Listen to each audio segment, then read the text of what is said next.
جی میں عرض کرتا ہوں کہ اس وقت پبلک اکاؤنٹس کمیٹی میں نو ڈاؤٹ حکومتی اتحاد کی اکثریت ہے اور اکیلے چیئرمین کچھ نہیں کر سکتے. ہم اس میں بڑے سینئر لوگ بیٹھے ہوئے ہیں, تجربے کار لوگ ہیں جو پی ٹی آئی اور ان کی اتحادی جماعتوں میں ہیں, اور جہاں کہیں چیئرمین اپنے آپ کو رولز ریگولیشن سے ہٹ کر اپنی مرضی ٹھونسنے کی کوشش کریں گے تو یقینی طور پر ہم اس کی مزاحمت کریں گے اور ووٹنگ کا مطالبہ کریں گے, اور ووٹنگ میں یقیناً ہم کامیاب ہوں گے. تو اکیلا چیئرمین کچھ نہیں کر سکتا. دوسرا یہ کہ جو مسلم لیگ نون کے ادوار کے آڈٹ پیراز ہیں, تقریباً کوئی 7 سب کمیٹیز بنائی گئی ہیں. 3 سب کمیٹی کی کنوینرشپ جو ہے وہ پی ٹی آئی کے پاس ہے اور بقایا 3-4 اپوزیشن کے پاس ہیں. تو اس پہ آلریڈی کام ہو رہا ہے, بلکہ 6 سب کمیٹیز ہیں, 7ویں مانیٹرنگ کمیٹی ہے, اور ان کا بھی رول نہیں ہوتا.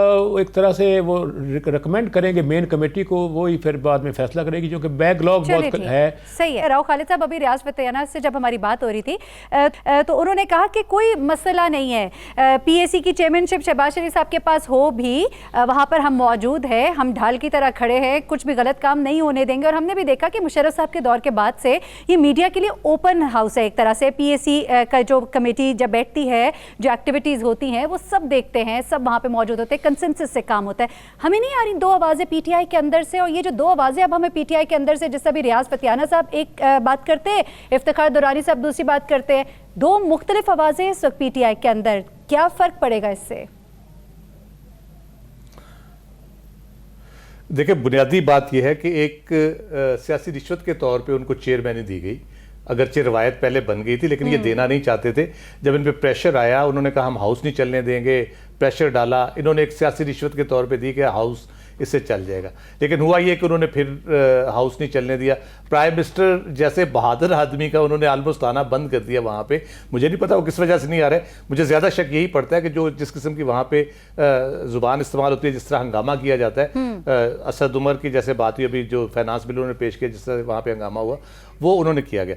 جہاں تک مسئلہ پی اے سی کا پرٹیکولرلی مسئلہ ہے کریڈیبلٹی کا, کیا پی اے سی اس طرح پرفارم کر پائے گی شہباز شریف صاحب جب وہاں پہ بیٹھے ہوں گے, اور اس طرح سے وہ سارے جو اکاؤنٹیبلٹی کا ایک پروسیس ہوتا ہے, جو آڈٹ پیراز آتے ہیں ان پہ جس طرح سے گرفت کی جاتی ہے, کیا کر پائے گی؟ کوئی ماضی میں بھی اتنی کوئی کیلے چوری نثار صاحب تھے یا ندیم افضل چند صاحب کے زمانے میں بہت سی چیزیں ہوئیں, رپورٹ بہت کچھ ہوتا رہا, لیکن کیا اس کا کوئی رزلٹ نکلا؟ کیا اداروں میں وہ سارے مسائل ختم ہو گئے, کرپشن بند ہو گئی یا آڈٹ پیراز آنے بند ہو گئے؟ یہ بنیادی ایک سوال ہے کہ کریڈیبلٹی جو ہے بنیادی طور پی اے سی کی وہ میٹر کرتی ہے. چیئرمین کوئی بھی ہو, اگر پی اے سی پرفارم ہی نہیں کر پاتی, ان چیزوں کو روک نہیں پاتی, کوئی ڈیٹر نہیں کر پاتی, میرا خیال ہے کہ انہوں نے اس سے بیونڈ ایک جانے کی کوشش کی ہے. آج ایک اجلاس ہوئے جس کے بعد پرائم منسٹر صاحب نے یہ کہا ہے کہ ہم تمام محکموں میں جو بھی خرابی ہے سب کے کیسز نیب کو بھیجیں گے. تو مجھے یہ لگ رہا ہے کہ آڈٹ پیراز یہاں پہ ڈسکس ہوتے رہیں گے لیکن کیسز نیب میں جانے شروع ہو جائیں گے. اس کے بعد کیا اس کا نتیجہ نکلتا ہے, کس طرح یہ معاملات آگے چلتے ہیں, لیکن بنیادی طور پہ پی اے سی کی اہمیت کیا رہ جائے گی راؤ صاحب؟ پی اے سی کی اہمیت کیا رہ جائے گی اگر معاملات دوسری طرف ہی ڈیورٹ ہونے ہیں تو پھر یہ اس کا کیا فائدہ؟ دیکھیں پہلے بھی نہیں ہے پی ایس سی کی اہمیت. میں آنیسٹلی اسپیکنگ میں 90s سے کور کرتا رہا ہوں, اس کے سارے آڈٹ پیراز سارا کچھ ہوتا کہ at the end of the day audit paras بنتے کیسے ہیں وہ ایک بڑا ڈاؤٹ فل پروسیس ہے پورا. پھر اس کے بعد وہ سیٹل ہو جاتے ہیں, وہ ایک اندر ڈاؤٹ فل پروسیس, ایک بہت ہی مشکوک طریقے سے بنائے جاتے ہیں, مشکوک طریقے سے ختم کر دیے جاتے ہیں. بنیادی مسئلہ یہ ہے کہ جو ایک سسٹم ہے آپ کا پورا کہہ لیں کہ فائنانشیل ڈسپلن کا یا فائنانشیل جو آپ نے کرنا ہوتا ہے, خرچ کرنا ہوتا ہے, اخراجات کرنے ہوتے ہیں, وہ آپ کا سسٹم بڑا عجیب و غریب سا ہے. اور راؤ صاحب ہم یہ بھی نہیں بھول سکتے کہ گزشتہ 2 حکومتوں میں کیا ہوتا رہا. جس طرح پی اے سی کی چیئرمین شپ دوسرے کے پاس رہی تو دوسرے کی غلطیوں پر کس طرح سے پردہ ڈالا جاتا رہا, تو فائدہ اس وقت تو نظر نہیں آیا. بلند اختر رانا صاحب کا بھی معاملہ وہ سارا کیس ہمارے سامنے ہی ہے. ہم ایک بریک لیتے ہیں, بریک سے جب آئیں گے تو ہم بات کریں گے شیخ رشید صاحب کے معاملے پر بھی, ہم بات کریں گے شہباز شریف صاحب کے معاملے پر اور حمزہ شہباز کے معاملے پر کہ آپ دوبارہ سے وہ غلطی پھر کیوں کرنے جا رہے ہیں جس کے بعد آپ کو اتنا ہی شور دوبارہ مچانا پڑے. مرکز میں آپ کو شہباز شریف صاحب نہیں قبول تو آپ کو پنجاب میں حمزہ شہباز کیسے قبول ہے؟ سب پہ بات کرتے ایک بریک کے بعد.